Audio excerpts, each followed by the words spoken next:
Voltamos a apresentar o Conexão pela TV e Rádio Unicinos. O assunto do programa de hoje é o desempenho do setor automotivo em 2013 e as expectativas para este ano. Bom, Guilherme, para a gente continuar então essa entrevista, né, eu gostaria que tu salientasse como foi o desempenho dos automóveis, né, e qual a relação do automóvel por habitante.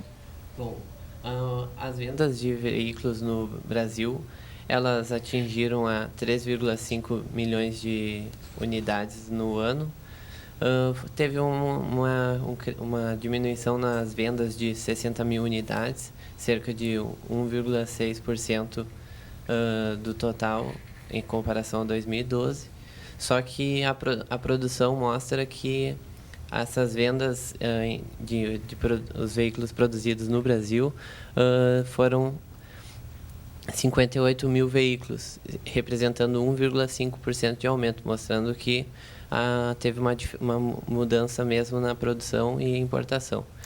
Já a importação teve uma queda de 82 mil unidades de veículos, e isso representa 13,6% no ano.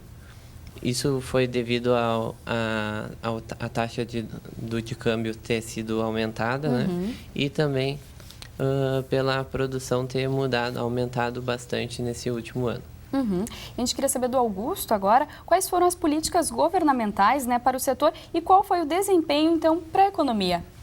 Bom, a principal política que vale destacar foi a manutenção da redução do IPI, que começou no maio de 2012 e durou todo o ano de 2013. E é estimado que houve uma redução de 5 bilhões da arrecadação com este imposto, mas também tem estimativas que foi possível produzir 1,5 milhão de unidades adicionais de automóveis, e o que contribuiu para, em termos de arrecadação dos demais impostos, ICMS, produtivo, não só compensou esses 5 milhões, mas também ultrapassou em 6 bilhões, ou seja, foi neste sentido da demanda foi muito importante. Bom, professor, e para a gente finalizar, então, eu gostaria que o senhor falasse das expectativas para esse ano no setor.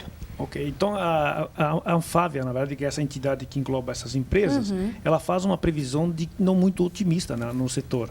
Ela está estimando na faixa de 1 e 1,5% de crescimento para o ano que vem. Em função de que estão prevendo uma redução de número de dias trabalhados, porque você tem o carnaval que foi transferido para março. Você tem provavelmente a antecipação das férias por causa da Copa do Mundo, e ainda você tem a questão da questão eleitoral. Então, isso acaba refletindo menos dias trabalhados e, consequentemente, uma expansão menor. E, além disso, você tem digamos assim, um fraco, digamos assim, desempenho previsto para a economia brasileira, e isso vai refletir logicamente na questão da aquisição de automóveis. E associado a isso também a economia mundial também a previsão não é que ela esteja, digamos, com todo esse crescimento. E esses fatores fazem com que então esse setor acaba sendo penalizado um pouco.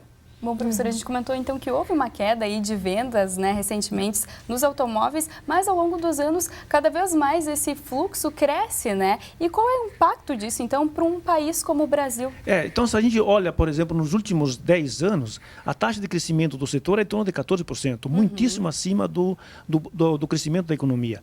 E isso acaba gerando, digamos assim, uma questão muito séria, porque você não tem um crescimento equivalente em termos de infraestrutura das cidades e de transporte coletivo. Então, por exemplo, se a gente compara a nossa relação automóvel por habitante, nós estamos numa faixa de 6% no Brasil. E em São Leopoldo, eu estava vendo esse dado de São Leopoldo e Novo Hamburgo, isso está na faixa de 1,5%, 2%. Então, na verdade, Novo Hamburgo e São Leopoldo estão uma faixa muito próxima que os Estados Unidos estão, ou que os países desenvolvidos estão. Sim. Só que veja bem a diferença que você tem em termos de infraestrutura daqueles países em comparando com o nosso. Então, imagina esse setor, que a previsão é de que em 2018 nós produzimos em torno de 5 milhões de veículos, hoje estamos em 3,7. Então, o que isso impacto vai ter isso para a economia, ou em particular para a mobilidade das cidades? Essa que é uma questão complicada e que o governo teria que dar atenção para isso. É verdade, sabemos disso, né? Bom, mas a gente quer agradecer a presença de vocês aqui no programa. Obrigado pelas informações. Obrigado a vocês pela oportunidade. Até a próxima. Até. E agora é o tempo. O dia amanheceu com uma leve chuva no Vale dos Sinos. As pancadas devem continuar durante a tarde e a noite. A máxima hoje pode chegar na casa dos 31 graus. Para amanhã, o sol deve aparecer. Confira os detalhes. Nesta quinta-feira, a instabilidade se dissipa e o sol volta a predominar no estado. Apenas na serra há chances de pancadas de chuva. Pela manhã, pode haver bastante névoa. Nos vales e encosta da serra, o tempo fica ensolarado. No Vale dos Sinos, as temperaturas ficam entre 20 e 31 graus. Em São Marcos, os termômetros marcam entre 20 e 29 graus. Em Dois Irmãos, a mínima é de 19 e máxima de 30. Em Viamão, as temperaturas ficam entre 20 e 31 graus. Em Capão da Canoa, mínima de 21 e a máxima atinge os 32 graus. O Unicinos de hoje fica por aqui. Nós voltamos amanhã ao 12h30. Até lá. Tchau. Tchau.